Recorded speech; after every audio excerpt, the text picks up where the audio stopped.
halkanu waa kaamka kala sharka ee ka tirsan degmada Garadag isla markaan dhanka galbeed kaga beegan degmada una jira 5 kiiloomitir kaamkan waxa ku xareysan dad ay soo barakicisay abaartii isla markaana ay dhameysay xoolahoodii oo gaadhay ugu yaraan 1,000 qoys xaaladda nololeed ee kaamkan haatan waa mid liidata marka la eego biyaha iyo cuntada hoyga iyo hugaba waxa saakay TV-ga qaranka iyo xubno ka tirsan xildhibaanada golaha deegaanka ay kormeer ugu kurgaleen xaaladda nololeed ee kaamkan iyadoo ay kula kulmeen tiim ka socda wasaaradda caafimaadka iyo hay'adda IOM oo iyagu ka shaqeynaya hawlaha caafimaad ee kaamkan iyagoo dadweynaha ku dhaqan kaamkan ay ka codsadeen xukuumadda garwadeenka iyo madaxweyne Muuse Biixi Cabdi iyo hay'adaha maxalliga ah inay haatan xaaladda kaamkan ay liidato isla markaana ay ka warhayaan soona gaarsiiyaan gargaar bini'aadanimo qaar ka mid ah waayeelka iyo waxgaradka kaamkan oo iyagu ka waribay xaaladooda nololeed ayaa waxay dhaheen odayaasha deegaanka tuulada haddaanu nahay waxaanu codsanaynaa oo ka codsanaynaa dawladda iyo hay'adda dawliga kuwa dawliga iyo kuwa maxalliga ah waxaanu ka codsanaynaa iyo hadii laba kuurinayaan jaaliyada qurbaa waxaanu ka codsanaynaa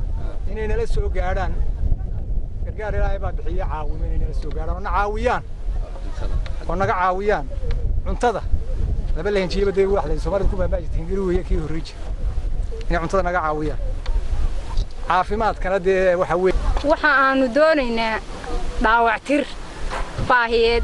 baahi ayaan haysta dadku maanta haraad maxay u idlaanaya macluul ayuu idlaanaya wax alle caafimaad daro ayuu idlaanaya intaas oo dhan wixii maxay baahidii adduunyo wax alle gacanta ku haystaan ma jirtaan ilaahay bay hoos joogaan waxaan ku yiri maxay mana dhamaato de maxay ilaahay isagu maxay deeqiisu ma dhamaadaan laakiin waxa la doonayaa dadkaasi degdeg ah hadii maxay naloo qoonsan si degdeg ah in loo soo gaaro oo dadka loo waxay baahida ay haysta in maanta wax tar laga soo taro wax leeyay marka ay dhulku xaalka noqdo wax leeyahay wadaan qoyan xaabka ma qaado wallahi inaan laga dhaxleen reer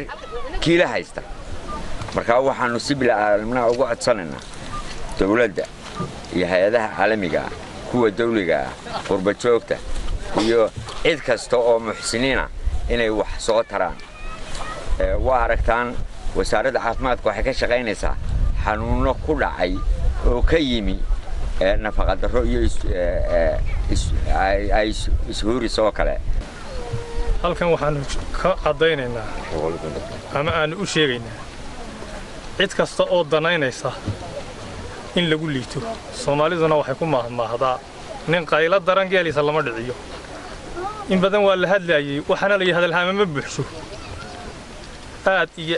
aad in loogu liito oo loogu baahan yahay gargaar dhinac kasta leh dhinacyada caafimaadka dhinacyada cuntada dhinacyada biyaha dhinacyo kasta leh loogu baahan yahay